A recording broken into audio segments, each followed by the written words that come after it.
Today, the Crown Prosecution Service has authorised Axel Rudakubana, aged 18, from Lancashire, to be charged with 2 further offences.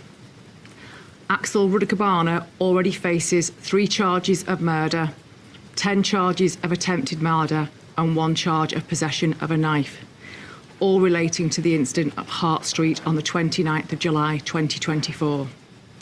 The 2 further offences relate to evidence obtained by Merseyside Police during searches of Axel Rudakubana's home address as part of a lengthy and complex investigation which has been ongoing since the 29th of July.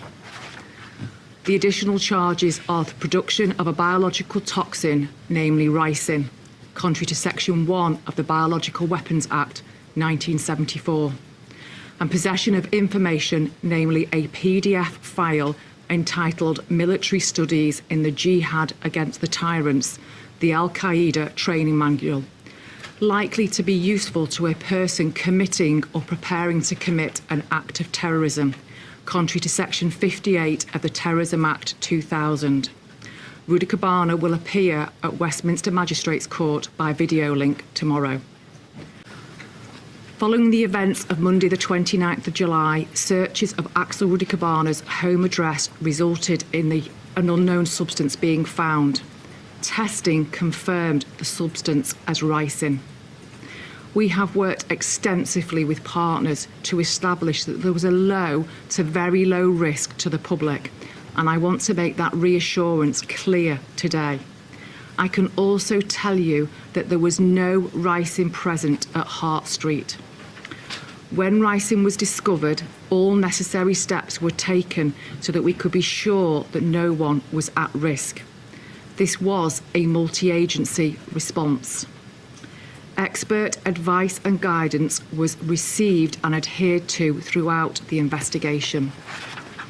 In the days following, Merseyside Police worked extensively with our partners, including Merseyside Fire and Rescue Service, North West Ambulance Service, Sefton Council, West Lancashire Borough Council, Counter-Terrorism Policing North West, Counter-Terrorism Policing Headquarters, the UK Health Security Agency, the Crown Prosecution Service, NHS England, the National CBRN Centre, the Defence Science and Technology Laboratory and the Ministry of Defence to identify if there was any risk to victims, local communities and specialist professionals in attendance at Hart Street and Old School Close. At this point, it's particularly appropriate to recognise the support that we've had from our colleagues in the emergency services, local authorities and counter-terrorism policing.